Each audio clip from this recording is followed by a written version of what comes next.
Beyond Lies the Wub by Philip K. Dick. They had almost finished with the loading. Outside stood the Optus, his arms folded, his face sunk in gloom. Captain Franco walked leisurely down the gangplank, grinning.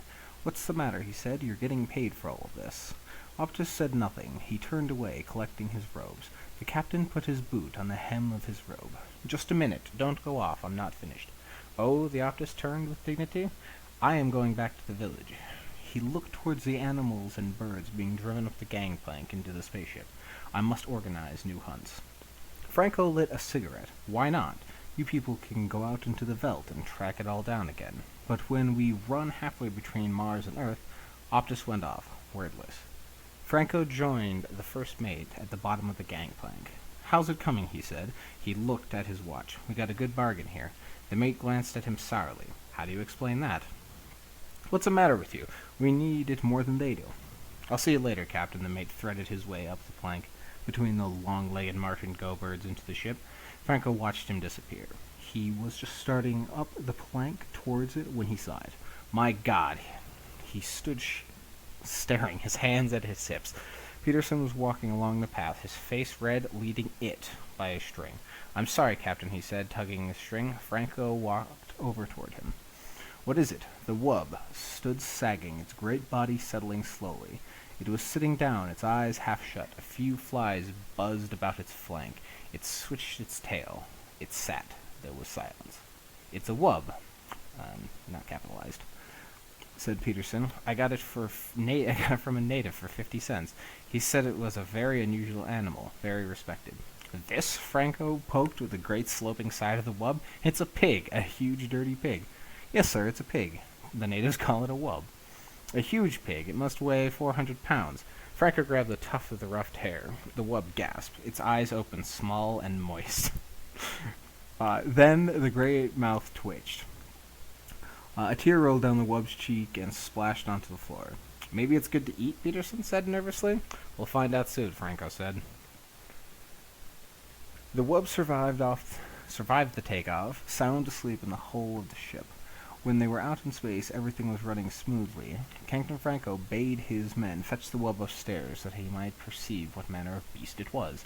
The wub grunted and wheezed, squeezing up the passageway. "Come on," Jones grated, pulling up the rope. Cut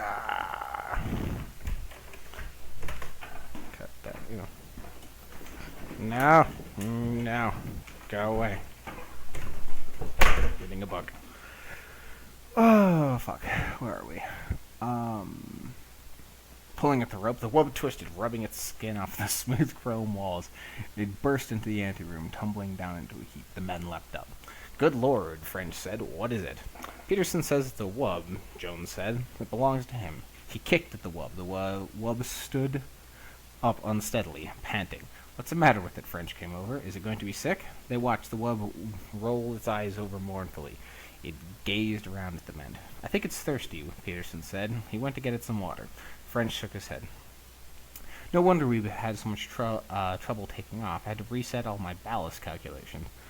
Peterson came back with the water. The wub began to lap gratefully, splashing the men. Captain Franco appeared at the door. "Let's have a look at it," he advanced, squinting critically. "You got this for 50 cents? "Yes, sir," said Peterson. "It eats almost anything. I fed it a grain and it liked it, then potatoes and mash and scraps on the table and milk. It seems to enjoy eating. After it eats, it lies down and goes to sleep." "I see," Captain Franco said. "Now, as to its taste, that's the real question. I doubt that there's much point in fattening up anymore. It seems fat enough to me already. Where's the cook? I want him here. I want to find out." The wub started lapping and looked up at the captain. "Really, Captain?" the wub said. "I suggest we talk of other matters." The room was silent. "What was that?" Franco said. "Just now?" "The wub, sir," Peterson said. It spoke. They all looked at the wub. What did it say? What did it say?" "It suggested we talk about other things." Franco walked towards the wub. He went all around it, examining it from every side. Then he came back over and stood with the men. "I wonder if there's a native inside of it," he thought thoughtfully. No, he said thoughtfully. Maybe we should open it up and have a look." "Oh, goodness," the wub cried. "Is that all you people can think of? Killing and cutting?" Franco clenched his fist. "Come out of there. Whoever you are, come out." nothing stirred. The men stood together, their faces blank, staring at the wub. The wub swished its tail, it belched suddenly. "I beg your pardon," the wub said. "I don't think there's anyone in there," Jones said in a low voice. They all looked at each other. The cook came in. "You wanted me, Captain?" he said. "What's this thing?" "This is a wub," Franco said. "It's to be eaten. Will you measure it and figure out—" "I think we should have a talk," the wub said. "I'd like to discuss this with you, Captain, if I might. I can see that you and I do not agree on some basic issues." The captain took a long time to answer. The wub waited, good-naturedly looking the water from its jowls. "Come into my office," the captain said at last.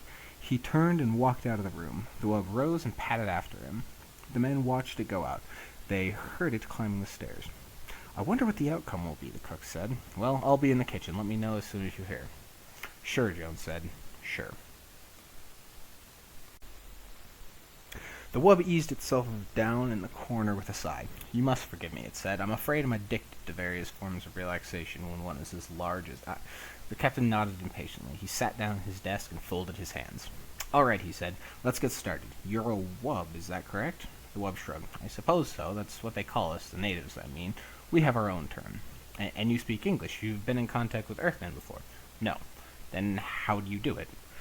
"Speak English? Am I speaking English? I am not conscious of speaking anything in particular. I examine your mind." "My mind?" "I study the contents, especially the semantic warehouse, as I refer to it." "I see," the captain said. "Telepathy, of course." "We are a very old race," the wub said. "Very old and ponderous. It is difficult for us to move around. You can appreciate that anything so slow and heavy would be at the mercy of more agile forms of life. So there was no use in relying on our physical defenses. How could we win? Too heavy to run, too soft to fight, too good-natured to hunt for game? How do you live? Plants, vegetables, we can eat almost anything. We're very Catholic. Tolerant, eclectic, Catholic. We live and let live. That's how we've gotten along." The wub eyed the captain. "And that's why I so violently objected to this business of having me boiled. I could see the image in your mind. Most of me in a frozen food locker, some of me in a kettle, a bit for your pet cat." "So you read minds," the captain said. "How interesting." He knows that. He just said that. "And anything else? I mean, what else can you do along those lines?" "A few odds and ends," the wub said absently, staring around the room.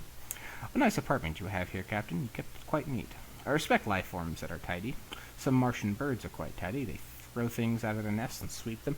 "Indeed," the captain nodded. "But to get back to the problem—" "Quite so. You spoke of dining on me. The taste, I am told, is good. Little fatty but tender. But how can any lasting contact be established between your people and mine if you resort to such barbaric attitudes? Eat me? Rather you should discuss questions of philosophy with me, the arts." The captain stood up. "Philosophy? It might interest you to know that we will be hard put to find something to eat for the next month. An unfortunate spoilage." "I know," the wub nodded. But wouldn't it be more in accord with your principles of democracy if we all drew straws or something along that line? After all, democracy is to protect the minority from just such infringements. Now, if each of us casts one vote—" The captain will walk to the door. "Nuts to you," he said. He opened the door, opened his mouth. He stood frozen, his mouth wide, his eyes staring, his fingers on the knob. The wub watched him. Presently it padded out of the room, edging past the captain. It went down to the hall, deep in meditation. The room was quiet. "So you see," the wub said, "we have a common myth. Your mind contains many familiar myth symbols. Ishtar, Odysseus." Peterson sat silently, staring at the floor. He shifted in his chair. "Go on," he said. "Please go on." "I find your Odysseus figure common to the mythology of most self-conscious races, as I interpret it. Odysseus wanders as an individual, aware of himself as such. This is an idea of separation from the family and country, the process of individuation. But Odysseus returns home." Peterson looked out the port window at the stars, endless stars, burning intensely in the empty universe. "Finally, he goes home. As must all creatures, the moment of separation is a temporary period, a brief journey of the soul. It begins, it ends, the wanderer returns to land and race." The door opened. The wub stopped, turning its great head. Captain Franco came in the room, and behind him. They hesitated at the door. "Are you all right?" French said. "Do you mean me?" Peterson said, surprised. "Why me?" Franco lowered his gun. Come over here, he said to Peterson. Get up and come over here. There was silence. Go ahead, the wub said. It doesn't matter. Peterson stood up. What for? It's an order. Peterson walked to the door. French caught in his arm. What's going on? Peterson wrenched loose. What's the matter with you? Captain Franco moved towards the wub. The wub looked up from where it lay in the corner, pressed against the wall. It is interesting, the wub said, that you are obsessed with the idea of eating me. I wonder why. Get up, Franco said. If you wish. The wub rose, grunting. Be patient. It is difficult for me. It stood, gasping, its tongue lolling foolishly. Shoot it now, French said. For God's sake, Peterson exclaimed. Jonas turned to him quickly, his eyes gray with fear. You didn't see him, like a statue, standing there with his mouth open. If we hadn't come down, he'd still be there. Who, the captain? Peterson stared around, but he's all right now. They looked at the wub, standing in the middle of the room, its great chest rising and falling. Come on, Franco said. Out of the way. The men pulled aside the door. You're quite afraid, aren't you, the wub said. Have I done anything to you? I am against the idea of hurting. All that I have done is try to protect myself. How can you expect me to rush eagerly to my death? I am a sensible being just like yourselves. I was curious to see your ship, learn about you. I suggested to the native. The gun jerked. See, Franco said. I thought so. The wub settled down, panting. It put its paw out, pulling its tail around it.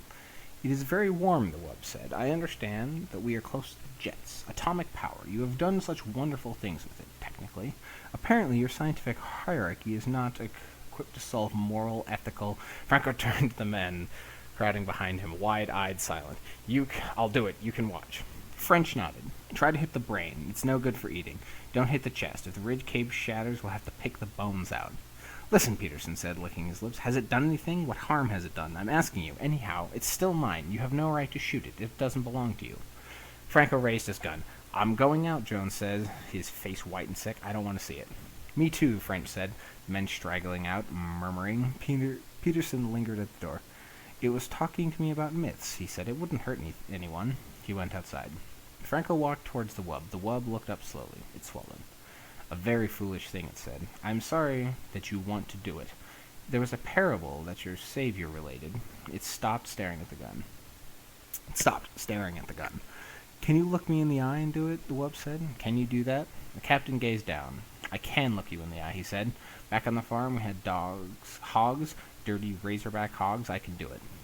Staring down at the wub into the gleaming, moist eyes, he pressed the trigger. The taste was excellent. They sat glumly around the table, some of them hardly eating at all. The only one who seemed to be enjoying himself was Captain Franco. More, he said, looking around. More, and some wine, perhaps. Not me, French said. I think I'll go back to the chart room. Me too. Jones stood up, pushing his chair back. I'll see you later. The captain watched them go. Some of the others excused themselves. What do you suppose the matter is? The captain said. He turned to Peterson. Peterson sat staring down at his plate, at the potatoes, the green peas, and the thick slab of tender, warm meat. He opened his mouth. No sound came. The captain put his hand on Peterson's shoulder. It's only organic matter now, he said. The life essence is gone. He ate, spooning the gravy up with some bread. I, myself, love to eat. It is one of the greatest things that a living creature can enjoy. Eating, resting, meditation, discussing things. Peterson nodded. 2 more men got up and went out. The captain drank some water and sighed. Well, he said, I must say that this was a very enjoyable meal. All reports I had heard were quite true. The taste of wub, very fine, but I was prevented from enjoying this pleasure in the times past. He dabbed his lips with the napkin, leaned back in his chair. Peterson stared dejectedly at the table. The captain watched him intently. He leaned over. Come, come, he said. Cheer up, let us discuss things. He smiled. As I was saying before, I was interrupted. The role of Odysseus in myths. Peterson jerked up, staring. To go on, the captain said. Odysseus, as I understand him,